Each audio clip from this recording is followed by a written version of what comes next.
The first remote news girl segment ever. Yay! There's so much going on in Trump's first week, so we're actually recording this Wednesday afternoon to give you the most up-to-date news that you might not have heard of. So obviously we all know about him pardoning the J6ers, but today we want to dig a little deeper. We all, of course, watched Trump's second inauguration on Monday. He actually gave the longest inaugural address in modern history, making up for the shortest inaugural speech ever in 2017. This is so different from 2017 when he was not only just new to the office, but politics in general. And he actually only then signed one executive order, but this time around, President Trump issued dozens of executive orders on his first day in office. He's experienced now and he knows how to leverage his power and get things done quickly. He's the oldest president ever sworn in. And we remember that was a big headline with Biden, but no one's really talking about that with Trump. But some things never change. He actually brought back his infamous Diet Coke button in the Oval Office first thing back on the job. So priorities. There was $1.2 trillion sitting in the front row at his inauguration. And since we're talking about the tech titans, let's get into the tech updates. So we all know he's officially created Doge and that Vivek is not sticking around to run it with Elon. He's actually going to run for governor of Ohio. And Doge has already been hit with a flurry of lawsuits, so we'll see how that plays out. Trump also announced a $500 billion investment in AI. Basically, OpenAI, SoftBank, and Oracle are all coming together to plan a joint venture called Stargate. Is Elon involved in that? Stargate sounds like something that he would do. It does, but he is not involved in it. I guess 10 data centers for the project are already under construction in Texas, and more are planned. Very quickly, moving very rapidly, creating over 100,000 American jobs almost immediately. Trump also signed a 75-day TikTok ban extension, which basically tells the Justice Department not to enforce the TikTok ban for 75 days, giving ByteDance more time to find a buyer. I wonder if that has anything to do with the fact that he's gained nearly 15 million followers on the app since he joined last year. On TikTok, users are reporting that TikTok is hiding anti-Trump content in the US, searching for Donald Trump rigged election or voter fraud. And in the US, it says there are no results, but in Europe, there are a ton of results.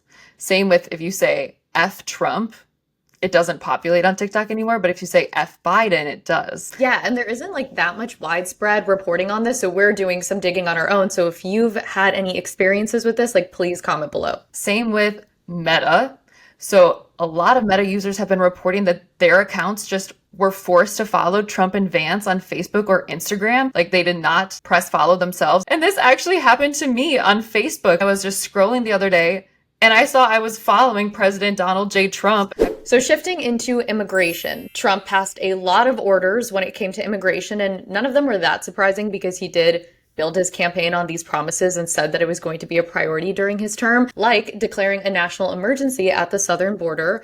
So what does this mean? To unlock federal funding for border wall construction and potentially to deploy the military National Guard to the border. Yeah, didn't he take a similar step during his first term when he kind of sidestepped Congress for the border wall? In that vein, he also shut down the CBP app, which is a mobile app used by migrants to book appointments to appear at ports of entry. And it was the only legal pathway to request asylum at the border. 30,000 appointments through this app for migrants to enter the US in the next 3 weeks, but now no longer available. Trump also suspended the US refugee admissions program, which allowed certain refugees that were fleeing persecution and war to come to the US legally. And I guess 10,000 refugees who had booked flights to come to the US have had their flights canceled now. Something that also sent shockwaves was him ending birthright citizenship, which is a legal right to citizenship if you're born in the US. And we're not sure how he's going to do that because birthright citizenship is in the Constitution. It's in the 14th Amendment. 22 states have already sued the Trump administration for trying to end birthright citizenship, and the ACLU has spoken out against it.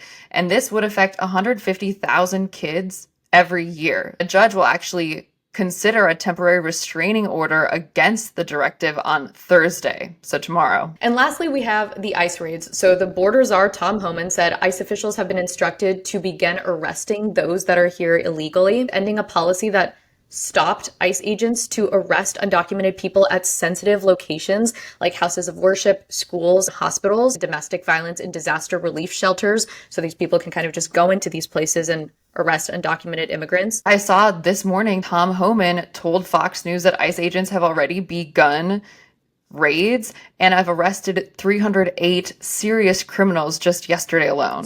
What would a person have to do to get a visit from ICE? For it to be in the country illegally, first of all, I mean, there's nothing in the immigration law that says you got to be convicted of a serious crime to be removed under the INA. So if you're in the country illegally, ICE can visit you. But So let's get into the climate and health updates because there are a lot of those too. Yes, so everyone has probably heard of the fact that Trump has pulled the US out of the Paris Climate Agreement again. The US is actually the only country other than Iran, Yemen, and Libya. We also withdrew from the World Health Organization, and Trump accused them of mishandling the COVID pandemic and having a favorable bias towards China. And the US has been its most influential and greatest funder for 75 years. And experts say this is going to make America less safe. He also declared a national energy emergency. Basically, Biden had approved a waiver for states like California to ban the sale of gas-powered vehicles by 2035. So that's overturned now. And he also is amping up oil and gas drilling in Alaska, including at the Arctic National Wildlife Refuge, which is very controversial. Yeah, I wonder why he's declaring it a national energy emergency since the US is already producing more oil and gas than ever. He also renamed the Gulf of Mexico to the Gulf of America.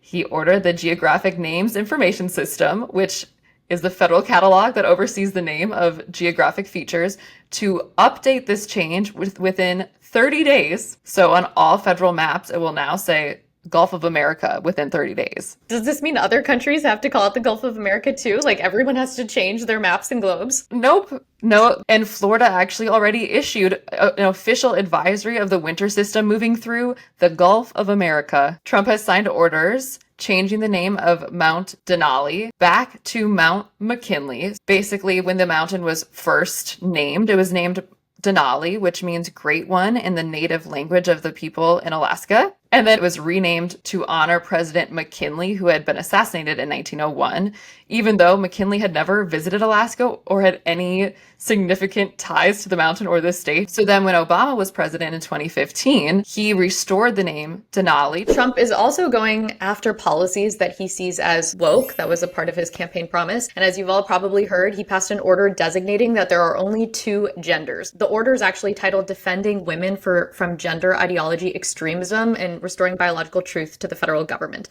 So it's under the guise of protecting women. You've also all probably heard that reproductiverights.gov, which is a website that provides resources for reproductive care, went offline during Trump's inauguration. Oh yeah, I tried to go to it and I just got an error message and it said IP address couldn't be found. It is clear that they're cleaning up the HHS site. So this was interesting. On the second day of Trump's administration, a search for the term abortion on the website, a lot of them are coming up as like unreadable links. So these changes are kind of reflecting quiet moves on the Trump administration's part on abortion. Like, what are they kind of doing behind the scenes? Well, they also took down the Spanish version of the White House website and the website for the Office of Gun Violence Prevention. That takes us to how Trump directed agencies to terminate all policies that promote diversity, equity, and inclusion. So he said in his inauguration that we will forge a society that is colorblind and merit-based. We also found out this morning that he has ordered all federal employees in DEI roles to be placed on paid leave by tonight, by Wednesday evening, and they're set to be fired by the end of the month. He also removed protections for trans people who are in federal prisons. So basically the departments that are running federal prisons or shelters will be directed to protect single-sex spaces for privacy, basically barring trans people from using them. And the language in the executive order is interesting because it doesn't use the word transgender. It uses the words male and female. And a lot of experts say that's kind of to show the mindset that, you know, transgender people don't exist. It's just men and just women. I mean, so many of these will be challenged in court. That was a pretty crazy list that we just went through, and we didn't even get to Elon's questionable gesture on stage, or that Trump took down the painting of General Milley, or that Marco Rubio was unanimously confirmed as Secretary of State. Yeah, there was a lot to get into. It's only been like 3 days. What's coming up next? So I guess Trump is heading to LA on Friday to survey the fire damage, and Later this week, the Senate will vote on whether to confirm Pete Hegseth as defense secretary. So Trump also says he's going to impose 25% tariffs on Mexico and Canada starting February 1st, and 10% on China. And those three countries together account for a third of U.S. trade. And that's everything you needed to know about Trump's first few days in office.